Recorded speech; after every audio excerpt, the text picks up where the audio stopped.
කොල්ලෙක් ටැටු එකක් ගහපුවා ගැනු ළමේ ටැටු එකක් ගහපුවා මේ ඉස්සෙල් ලෝකේ නැති කතන්දර කියනවනේ මං ඒ දෙයියගේ නම නම් කියන්නේ එක දෙයියෙක් ඉන්නවා මායම් වෙනකොට හොඳට බොනවා දොහොත් දීලා වඳිනවා අර බොනේ කාට වඳිනවා ටැටු ගහපු කොල්ලට බයිනවා පුරුදු වෙන්න ප්‍රතිරූප ගොඩ නගන්න එපා කවුරුවත් පිළිබඳ හේතුව ඒවා කඩාගෙන වැටෙනවා ජීවිතේ ගෙවල් දොරවල් වල ඉන්නකොට අනේකා ඉවසන්න ඔක පුරුදු වෙන්න හෙට ඉඳන් ඔක පුරුදු වෙමු එක වචනයක්වත් කියන්න එපා කාගේවත් හිතක් රෙදෙන්න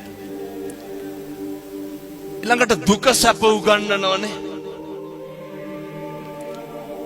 ජීවිතේ කාලයක් තියෙනවා අපේ බුදුහාමුදුරු අනේ පිට සිටුතුමාගෙන් බිම්බිසාර රජුරුවන්ගෙන් විශාඛාවගෙන් කොසල් රජුරුවන්ගෙන් මණික් අල්ලපු කුටිවල වැඩ හිටියේනේ එහෙමනේ අවසානයේ වේරංජාවේ වැස්වසුවට පස්සේ යවහල් වළඳන්න උනේ නැත් මේවා හරි කියන්නේ දුක සැප ලෝකේ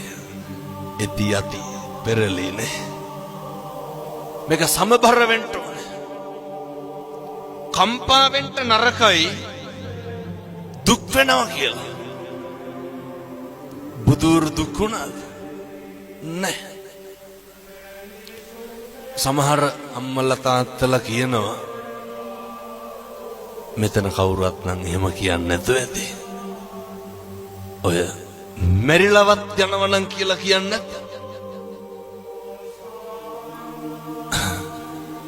හදිසි නම් මට කියන්න ඔච්චර මැරෙන්න ආස නම් මිරික ගන්න උන 6 විනාඩියක් විතර අතාරිනවා කිව්වට හරි බයයි කවුද මැරෙන්න බය නැත්තේ එහෙනම් මොකටද ඔය කියලා කම්පා වෙන්නේ දරා ගන්න පුරුදු වෙන්න ඒකට නෙමේ ධර්මයක් තියෙන්නේ අපි දරාගෙන ඉන්නේ මොකෙන්ද ධර්මයෙන් දුක් විඳින අපිට සැප විඳින්න වෙයි සැප විඳින අපිට දුක් විඳින්න වෙයි ජීවිතේ දවසක් එනවා මරණානුස්සති කමඨහං දේශනාවේ බුදුහාමුදුරුවෝ උගන්වනවා ඔය මේ ඉඳගෙන ඉන්න විදිහට නෙමෙයි සමහර විට හෙට ඉන්න වෙන්නේ ඒ හින්දා දරා ගන්න පුරුදු වෙන්න අර මතකද දැන් අවුරුදු 2ක් විතර ඇති දක්ෂ ව්‍යාපාරිකයෙක් තාත්තා කෙනෙක් කෝටි ගාණක බිස්නස් එකකට එළියට බැස්සා බහිනකොට ගෙදර හිටපු පොඩි එකා ගල් කැටයක් අරගෙන කාර් එකේ අතුල්ලන තාත්තා ඩිකිය ඇරලා ඩිකියට දැම්මේ බ්‍රීෆ් කේස් එක ඩිකිය තිබ්බා වීල් බ්‍රෂ් එක පොඩි එකා ගල් කැටෙන් අතුල්ලනවා කාර් එක කේන්තිය කොච්චර ආවද කියනවා නම් අර වීල් බ්‍රෂ් එක අරගෙන කොල්ලට ගැහුවා දමලා ගැහුවා පොඩි එකා කරන සමහරක් දේවල් දිහා බලලා සතුටු වෙලා නැද්ද තාත්තලා එහෙමනේ ප්‍රතිරූප ගොඩ නගන්න එපා මේ වචනේ නම් කියන්න පුළුවන් පැය 4ක් විතර මේවා හරි මධ්‍යස්ත වෙන්න දුකක් ඇති වෙනවා නම් පින්නතුනේ ප්‍රශ්නයක් ඇති වෙනවා නම් මැදිහත් නොවීමේ නිසා නෙමෙයිද? අර පොඩි එකා